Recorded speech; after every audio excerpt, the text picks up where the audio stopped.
வணக்கம். அருணகிரியாரின் திருப்புகழ் பார்த்துக்கிட்டு இருக்கோம். எளிமையான திருப்புகழ், அரிதான விளக்கங்கள். குமர குருபர முருக சரவண குக சண்முக கரிபிரகான குழக சிவசுத சிவய நம என குரவன் அருள் குருமணியே என்று அமுத இமையவர் திமிர்தம் இடுகடல் அது அணுதினம் உனை ஓதும் அமலை அடியவர் கொடிய வினை கொடும் அபயம் இடுகுரல் அறியாயோ. திமிர எழுகடல் உலகம் முறிபட திசைகள் பொடிபட வருசூரா சிகரம் முடி உடல் புவியில் விழ உயிர் திரைகொடு அமர் பொறும் மயில் வீரா நமனை உயிர் கொளும் அழலின் இணைக்கழல் நதிகொள் சடையினர் குருநாதா நளின குருமலை மருவி அமர்தரு நவிலும் மறைப்புகள் பெருமாளே. சுவாமி மலையில் ஏற்றப்பட்ட அழகான திருப்புகள். குமரா குருபரா, நம்ம குழந்தை எப்படிலாம் கொஞ்சுவோம், கண்ணே மணியே அப்படின்னு நிறைய பேர் சொல்லி கொஞ்சிறார். இதில் முருகனுக்கு அவ்வளோ முக்கியத்துவம் கொடுக்குறாரு. என்னென்ன பேர்கள்னு பார்க்கலாம். குமர குருபர முருக சரவண குக சண்முக. குமரங்கிறதுக்கு என்ன விளக்கம்? அகலாத இளமை உடையவர். குமரன்னா இளமையாக இருக்கிறவங்கள குமர அப்படிங்கிறோம் இல்லையா? சிரஞ்சீவின்னா சொல்லுவோம்ல. கந்தரனுபூதியில் சொல்லுவார், செம்மான் மகளை திருடும் திருடன் பெம்மான் முருகன் பிறவான் இரவான். அவனுக்கு பிறப்பும் இல்லை இறப்பும் இல்லை. வாடாத மனமும் குன்றாத இளமையும் அழியாத அழகும் தெய்வத்தன்மையும் பொருந்தி ஆதியும் அந்தமும் அற்ற முருகன் குமர என்பதற்கு பொருள். குருபர, குரு என்றால் குருவாக உள்ளவர் இல்லையா? குருபர, அனைத்து குருவிற்கும் முதன்மை பெற்றவர் முருகன். முருகனை குருவாக கொண்டவர் மெய்ப்பொருளை உணர்வார். இப்படி சொல்றாங்க. முருகனை குருவாக கொண்டவர்கள் மெய்ப்பொருளை உணர்வார்கள். ஒரு மொழி பொருளை உணர்த்தியதால் இவரே ஆதி குருபரர் ஆவார். குருபர அப்படிங்கிறதுக்கு விளக்கம். அடுத்தது முருக. ஆக்சுவலாக நம்ம முருகா அப்படின்னு நம்ம கூப்பிட்றோம். முருகாவுக்கு என்னங்க விளக்கம் இருக்கும் அப்படின்னு. சுப்பிரமணிய கடவுளுக்கு உரிய திருநாமங்களுள் முதன்மை பெற்றது முருக. கந்தர் அலங்காரத்தில் சொல்லியிருப்பார் அருணகிரியர், விழிக்கு துணை திருமென்மலர் பாதங்கள் மெய்மை குன்றா மொழிக்கு துணை முருகா எனும் நாமங்கள். மெய்மை குன்றா மொழிக்கு துணை அப்படிங்கிறார் இந்த முருகா எனும் நாமங்கள். இவரும் இந்த நக்கீரரும் திருமுருகாற்றுப்படையில் சொல்லுவார், 5 முகம் தோன்றில் 6 முகம் தோன்றும் வெஞ்சவரில் அஞ்சேல் என வேல் தோன்றும் நெஞ்சில் ஒரு கால் நினைக்கும் இருகாலம் தோன்றும் முருகா என்று ஓதுவார் முன். பயமா இருக்கு அப்படின்னு சொன்னாலே போதும், உடனே முருகா அட்டன் பண்ணிடுவார். நெஞ்சில் ஒரு கால் நினைக்கும் இருகாலம் தோன்றும் முருகா என்று ஓதுவார் முன். இப்படியெல்லாம் புகழ்ந்து பாடியிருக்காங்க முருகனை. ஆபத்துன்னா உடனே அனுசரணையாக வந்து ரட்சிக்குபவர் அவர் ஒருத்தர் தான் அப்படிங்கிறாங்க, அடித்து சொல்கிறாங்க. அடுத்தது சரவண. சரவண பொய்கையில் பிறந்ததுனால அவர் சரவண அப்படி சொல்கிறாங்க. சரவண பவ என்பது 6 எழுத்து மந்திரம். பஞ்சாட்சரம் என்னது? நமச்சிவாய பார்த்துட்டோம். சடாட்சரம் சரவண பவ, இது 6 எழுத்து மந்திரம். இந்த ஒரு லெட்டருக்கு ஒரு எழுத்துக்கும் ஒரு அர்த்தம் சொல்கிறாங்க. சரவண சனா லக்ஷ்மி கடாட்சம், ர சரஸ்வதி கடாட்சம், வ மோட்சம், ந சத்ருஜயம், ப மிருத்யுஜயம், வ நோயற்ற வாழ்வு. இப்படி தனித்தனி நன்மைகளை குறிக்கும் சக்தி வாய்ந்த மந்திரம் இந்த சரவண பவ எனும் திருமந்திரம். அடுத்தது குக. குகன்னு ஒரு பேர் இருக்கு முருகனுக்கு. முருகக்கடவுள் குறிஞ்சி நிலக்கடவுள். குறிஞ்சி நிலம் படிச்சிருக்கீங்களா இலக்கணத்தில்? குறிஞ்சி நிலம் மலையும் மலை சார்ந்த இடமும். குறிஞ்சி நிலக்கடவுள் முருகர். மலைக்குகையில் உரைபவர்னு அர்த்தம். இந்த மலைக்குகையில் உரைபவர் என்பதை விட அடியார்களின் மனக்குகையில் உரைபவர், இதய குகையில் வீற்றிருப்பவர், இதுதான் முக்கியமான எடுத்துக்கணும். இந்த காரணத்தால் அவர் குகா குகையில் வீற்றிருப்பவர், அடியார்களின் உள்ளத்தில் வீற்றிருப்பவர். அடுத்தது ஷண்முகா. ஷண்முகானா அதுவும் 6, ஷட்டுனா 6 இல்லையா? ஷண்முகம்னா 6 முகம், 6 முகங்களை கொண்டவர். இந்த 6 முகங்கள் எப்படி தோன்றியது அப்படின்னா, ஈசானம் தத்புருஷம் வாமதேவம் அகோரம் சத்யோஜம், இந்த 5 பஞ்சமுகங்கள் அடிப்படையால் வந்தது, ஈசனுக்குரியது. ஈசானம் தத்புருஷம் வாமதேவம் அக்கோரம் சத்யோஜதம். உமாதேவியாரது ஒரு முகம் அதோ முகம், 6வதாக சேர்ந்து இது 6 முகங்கள் ஆகின. இதுதான் ஷண்முகக்கு விளக்கம். அடுத்தது கரி பிரகான. குக ஷண்முக கரி பிரகான. கரி அப்படின்னு யாரை வர்ணிப்பாங்கன்னா, கரிமுகன் யாரு? ஆணைமுகன். ஆணைமுகனுக்கு தம்பி, விநாயகமூர்த்திக்கு தம்பியாக வந்த அழகரே அப்படின்னு அர்த்தம். இவ்வளவு விளக்கங்கள், ஒரு பதத்துக்கும் சிறப்பான விளக்கங்கள் சான்றோர்கள் கொடுத்து கொண்டிருக்கிறார்கள். சிவசுத. சிவசுதன சிவகுமாரை, சிவகுமாரரே. சிவாய நம, சிவாய நம அப்படின்னா இது சூட்சும பஞ்சாட்சரம். சிவாய நமன்னா பஞ்சாட்சரம் தெரியும். அது இதனை அன்புடன் ஜெபித்து திருநீற்றை அணிந்தால் சிவகதி அளிப்பது உறுதி. ஈசன் என்ன பண்ணுறாரு? சிவாய நம சிவாய நமன் அன்புடன் ஜெபித்தல். அன்புடன் ஜெபித்தல், அன்பே சிவம் அப்படிங்கிறார்ல திருமூலர். அந்த அன்பே சிவம் அப்படிங்கிற மாதிரியா இங்கே சொல்கிறாங்க. அன்புடன் ஜெபித்து திருநீற்றை அணிந்தால் ஈசன் சிவகதி அளிப்பது உறுதி. சான்றோர் பெருமக்கள் இப்படியாக விவரிக்கிறார்கள்.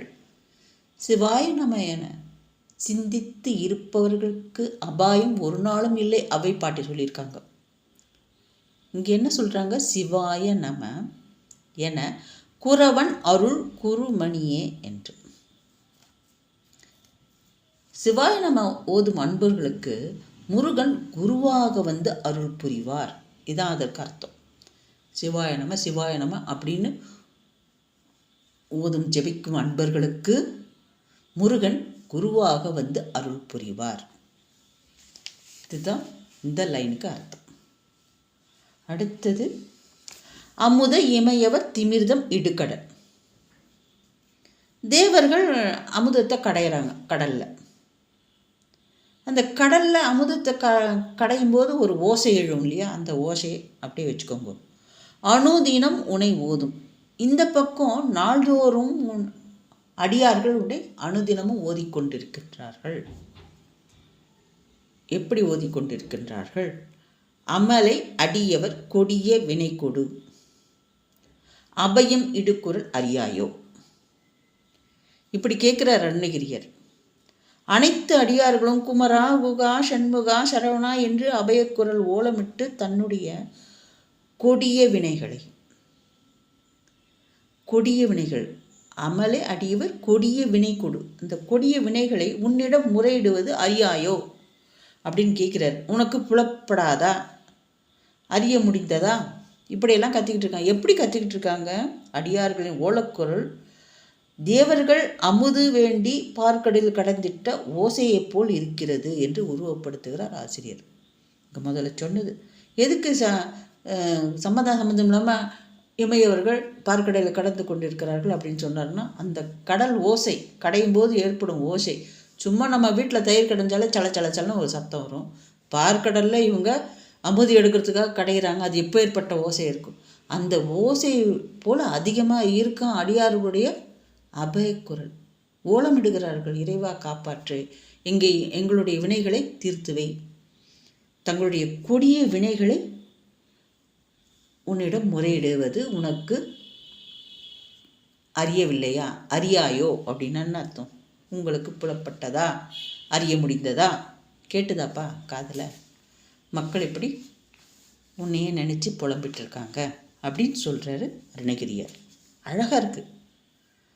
அமுத இமையவர் திமிர்த இடுகடல் அனுதினமும் உனையோதும் அமலே அடியவர் கொடிய வினை கூட. அனுதினம் உனை ஓதும், ஒரு நாள் தவறாமல் உங்ககிட்ட மன்றாடி கொண்டு வேண்டிக் கொண்டிருக்கிறார்கள் அடியவர்கள். அப்படின்னு சொல்கிறார். அடுத்த வரி திமிர எழுக்கடல். திமிர எழுக்கடல்னா உலகம் உட்பட, அதாவது உலகத்தில் இருக்கிற எல்லா கடல், அதாவது 7 கடலும் உலகம் அமைந்தது இல்லையா? அது மாதிரியா திசைகள் பிடிப்பட, திசைகள் எல்லாம் இருளிறைந்த 7 கடல்கள் பூ உலகம் அழிந்து போகுமாறு, 7 கடலும் பூ உலகமும் அழிந்து போகுமாறு, திமிர 7 கடல் உலகம் முறிபட, திசைகள் பொடிப்பட, எல்லாமே அழிஞ்சு போகிற மாதிரியாக ஒன்று நடக்குது. அதுதான் இந்த சூரபத்மன் போர்க்களம். வருசூரர் சிகரமுடியுடல் புவியில் விழ உயிர். இது எப்படி அந்த உலகம் 7 கடலும் அழிஞ்சு போகிற மாதிரி, உலகமும் அழிஞ்சு போகிற மாதிரி ஒன்று நடக்குது. அது என்னன்னா, சூரர்களின் மகுடம் நிறைந்த தலைகள். சிகரமுடி உடல் புவி. சிகரமுடினா மகுடம் சூட்டிய தலைகள் அப்படி அர்த்தம்.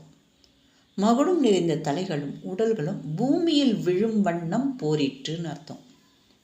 சூரரோட போரிடுகிறார் முருகர். அது எப்படி போரிடுகிறார்? 7 உலகமும் அழிஞ்சு போகுது, 8 திசைகளும் பொடி பொடியாக போகுது அப்படின்னு சொல்கிறார். உயிர் திரை கொடு அமர் பொறும் அயில் வீரா. அவர்களுடைய உயிரை திரை போல வசூலிக்கிறாராம். அசுரர்களின் உயிரை திரைன்னு என்ன? வரி. திரை கொடு அமர் பொறும் அயில் வீரா. அவர்களுடைய உயிரை திரைப்பொருளாக கவர்ந்திட்ட வேற்படை வீரரே அப்படின்னு அர்த்தம். அப்படி அவர்கள்ட்ட போரிடுகிறார் முருகன். அதுக்கு அடுத்த வரி இன்னும் அழகாக இருக்குது. நமனை உயிர் கொள்ளும் அழலின் இணைகள். நமன் அப்படிங்கிறவங்க யாருன்னா தெரியும், காலன், யமன். அவன் எல்லாரோட உயிர் எடுத்து தான் அவனுக்கு பழக்கம். ஆனால் அவனோட உயிரை ஒருத்தர் எடுத்தார். யார்? ஈசன். நமனின் உயிரை எடுத்த அழல் இணைகழல் உடைய சிவன் அர்த்தம். அழல்னா என்னது? அழல் என்றால் நெருப்பு. நமனை உயிர் கொள்ளும் அழல் இணைகழல். அவருடைய மென்மலர் பாதங்களில் நெருப்பு இருக்கு. இப்படி சொல்கிறார். இதுக்கான அர்த்தம் என்னன்னா, ஒரு முறை மார்க்கண்டேயரை காலன் துரத்தி பிடிக்க முயலும் சமயம் மார்க்கண்டேயர் லிங்கத்தினை ஆலிங்கனம் செய்து கொள். இவர் என்ன பண்ணுறார்? ஓடி போய் லிங்கத்தை கட்டி பிடிச்சிக்கிறார் மார்க்கண்டேயர். காலன் வருகிறான் துரத்தி கொண்டு, பாசக்கயிறு எடுத்துக்கொண்டு வீசிக்கொண்டு. மார்க்கண்டேயர் மேலே வீசிய பாசக்கயிறு ஈசன் மேலே பட்டுருது, லிங்கத்து மேலே பட்டுருது. வெகுண்டு எழுந்தார் ஈசன். கோவம் வந்துட்டது ஈசனுக்கு. காலனை காலால் உதைக்க, இந்த காட்சி திருக்கடையூரில் இருக்கும். காலனை காலால் உதைத்தது. காலனை காலால் உதைக்க. இப்படி நமனை உயிர் கொள்ளும் ஈசனின் மென்மலர் பாதங்கள் நெருப்பணைய. அவருடைய மலர்பாதங்கள் நெருப்பு மாதிரி இருக்கு. அழல் அப்படின்னா நெருப்பு. அழல் இணைகழல் அப்படின்னு அழகாக சொல்லியிருக்காரு. இந்த ஒரு வரியில் ஒரு கதை வருது பாருங்க. மார்க்கண்டேயரோட கதையே வருது. எல்லா உயிரையும் எடுக்கிறான் அந்த காலன். காலனை காலால் உதைத்து அவன் உயிரை இவர் எடுப்பதாக இங்கே காட்சி. இப்படி காட்சி இருக்கு. வித்தியாசமாக சிவனை காட்சிப்படுத்தும் விதம் இந்த வரி. அடுத்த வரி பாருங்க, இன்னும் அற்புதமாக இருக்கும். நதிகொள் சடையினர். நதிகொள்னா என்னது? கங்கை நதியை அவர் ஷடாபாரத்தில் வச்சுட்டுருக்கார் இல்லையா? நதிகொள் சடையினர் குருநாதான்னு இருக்கு. கங்கை நதியில் சடையில் முடித்த சடையினர் ஆகிய ஈசனுக்கு குருமூர்த்தியே. குருநாதனா குருமூர்த்தியே. நெருப்பணிய பாதங்கள் நதிகொள் சடையினர். வித்தியாசமாக இருக்குது இங்கே சிவனை அவர் காட்சிப்படுத்துகிற விதம். கால் நெருப்பு, தலையில் கங்கை நீர். அடுத்தது இதெல்லாம் எப்படி கற்பனை பண்ணி எழுதியிருக்கார் பாருங்க. நளின குருமலை மருவிய அமர்தரு நவிலும் மறை புகழ் பெருமாளை. நளின குருமலைன்னா அந்த சுவாமிலை. அவர் தானே அங்கே குருநாதான்னா என்ன அர்த்தம்? கூனா அஞ்ஞான இருள், ரூனா நீக்குபவர், அஞ்ஞான இருளை நீக்குபவர் குரு. இங்கே அனைவருக்கும் முருகனை முதல்வர், ஏற்கனவே சொல்லிட்டோம். ஆதலின் குருநாதா என்று அழைக்கிறார். அப்போ அந்த குருநாதான்ற அந்த அவர் போதிக்கிற இடம் சுவாமிமலை, அதான் குருமலைன்னு சொல்கிறார். நளின குருமலை மருவி அமர்த்தரு நவிலும் மறைப்புகழ் பெருமாளை. நீர்வளம் மிகுந்த சுவாமிமலையில், அதாவது குருமலை உபதேசித்த இடம், பொருந்தி எழுந்தருளியுள்ள நன்னெறிகளை, நவிலும் மறைப்புகழ்னு சொல்கிறார்ல, நன்னெறிகளை சொல்லுகின்ற வேதங்களால் புகழப்பெற்ற பெருமாளைன்னு அர்த்தம். அவ்வளோதான், முடிச்சாச்சு. நளின குருமலை மருவி அமர்த்தரு நவிலும் மறைப்புகழ் பெருமாளை அப்படின்னா அந்த வேதங்களாலே இவர் புகழப்பட்டிருக்கிறாங்க. இந்த மாதிரி இந்த இடத்துல இவர் உபதேசம் பண்ணார். இவர் குருநாதர், சிவனுக்கு குருநாதர். எப்பேற்பட்ட சிவனுக்கு குருநாதர் அவர். அவருடைய பாதங்கள் நெருப்புக்கு சமமானது. தலாபாரத்தில் கங்கை நதியை கொண்டிருக்கிறார். இப்படியெல்லாம் சொல்லி அழகாக எழுதி முடிக்கிறார். பெருமை மிக்கவரே பெருமாளே உன்தாள் சரண் அப்படின்னு ரொம்ப அழகாக பாடியிருக்கார். இந்த பாடல் கேட்பதற்கும் நமக்கு பாடுவதற்கும் ரொம்பவும் சிறப்பாக இருக்கும். அடியார்களுடைய வினையை தீர்த்தருள்வாய்னு அருணகிரியாரை வேண்டிக் கொண்டிருக்கிறார். ஆக நாமும் அவரை பின்பற்றி அடியார்களுடைய வினையை தீர்த்தருள முருகா என்று சுவாமிமலை முருகனை மனதார பிரார்த்தித்துக் கொள்வோம். தேங்க்யூ.